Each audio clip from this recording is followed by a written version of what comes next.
Welcome back to our video lectures for Chapter 2. In this one, we are going to cover our learning objective number 4. We're going to talk about adjusting entries.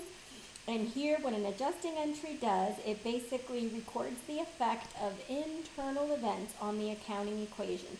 Usually, these are done at the end of the period. If you will recall, we talked about cash transactions, the sales of goods, and the receiving of goods all happening throughout the month, and then our adjusting entries happening at the end of the month. So here, what we're doing in adjusting entries is we're trying to do our accrual accounting, right? Accrual accounting is part of GAAP that you have to record expenses when they are incurred and revenues when they are earned. And we are going to be discussing in Chapter 5 differences in revenue recognition that just took place with FASB. So here we are recognizing revenues, and that's always a big issue. And then when there's a transfer to customers. This is the new issue with FASB.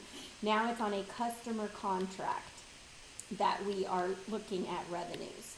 And then all expenses continue to be recorded in the period in which they are incurred.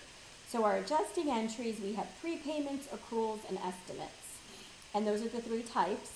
And basically, in our prepayments, we have prepaid expenses and deferred revenues, accruals, accrued liabilities. I would say prepaid expenses and accrued liabilities are the most common. And estimates, let me go back.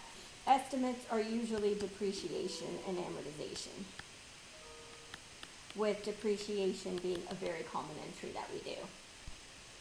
So prepayment is basically you pay the cash before you actually recognize the revenue or expense. They're also called deferrals, but most likely we call them prepayments. And prepaid expenses